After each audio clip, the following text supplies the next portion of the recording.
जम्मू कश्मीर के पूर्व DGP SP वैद्य भी आज आदित्य आपके साथ जुड़े थे ताल ठोके हुए।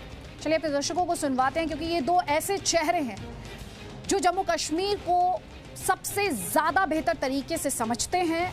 आपको याद होगा सर्जिकल स्ट्राइक के रणनीतिकार थे लेफ्टिनेंट जनरल डीएस हुड्डा, और साथ ही अगर एसपी वैद्य जो कि जम्मू कश्मीर पुलिस के डीजीपी थे 2016 से लेकर 18 तक, और ये वो क्रिटिकल फेज थी जब बुरहान वानी मारा गया था और उसके बाद ग्राउंड तैयार हुआ उस एक्शन के लिए, नॉन स्टॉप एक्शन के लिए जो आज हम देख रहे हैं, और घाटी टेरर फ्री बनने की तरफ, आतंक मुक्त कश्मीर होने की तरफ बढ़ रही है। कि मेरा बहुत बेसिक सवाल है, ये एक सवाल बार बार कुछ लोग हैं जो उठाते हैं, शायद वो पॉलिटिकली मोटिवेटेड भी हैं, कि जितने आतंकियों को आप मार रहे हैं उनका रिप्लेसमेंट इतनी तेजी से कैसे हो पा रहा है?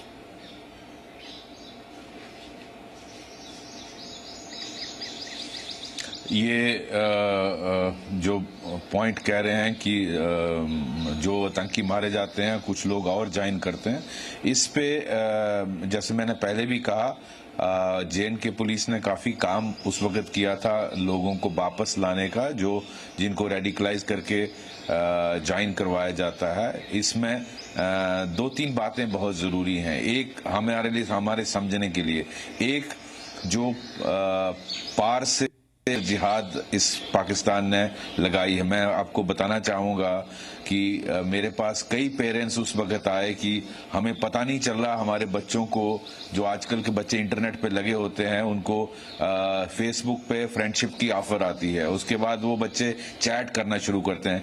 वो इससे पहले कि उनको पता चले कि क्या हो रहा है, उनको इस तरह से रेडिकलाइज कर दिया जाता है कि माँ बाप को भी पता नहीं चलता।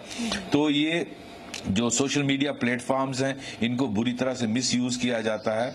मैं आपको ये भी बताना चाहता हूँ, मेरे उस वक्त बहुत मेरे पास पोस्टर लाए गए जो पार से हमें मिले थे, जिनमें बहुत सारी मिलिटेंट ऑर्गेनाइजेशन न्यूज़पेपर्स में पाकिस्तान के एडवर्टाइजमेंट निकाली थी कि आपको जिहाद लड़ने के लिए कश्मीर जाने की जरूरत नहीं, आप घर से बैठ के कश्मीर में जिहाद लड़ सकते हैं अगर आपके पास इंटरनेट कनेक्शन है और लैपटॉप है या कंप्यूटर है।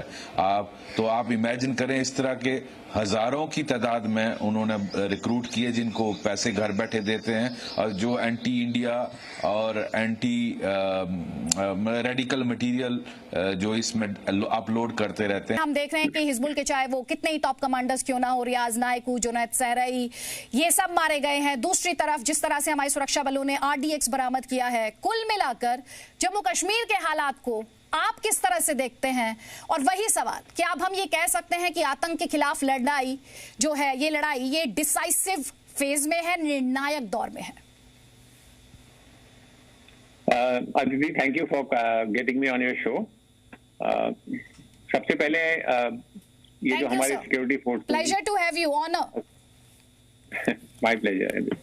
तो जो हमारे सिक्योरिटी फोर्सेस हैं, police, paramilitary forces, central arm police force और आर्मी, इनको हमें बधाई देने की जरूरत है। देखिए, आतंक के खिलाफ लड़ाई बहुत मुश्किल लड़ाई है, क्योंकि सिक्योरिटी फोर्सेस को रोज रोज जीतना पड़ता है, और आतंकियों को सिर्फ एक बार जीतना है और वो फिर इसका बहुत बड़ा प्रोपेगेंडा फैला देते हैं। हर साल हम यही बोलते हैं कि आतंक की लड़ाई एक अभी डिसाइसिव फेज में है। देखिए, हमें इसको एक लॉन्ग टर्म व्यू लेना चाहिए। आतंक के खिलाफ लड़ाई जो है वो छोटी लड़ाई नहीं है, इसीलिए हम इसको बोलते हैं लॉन्ग वॉर।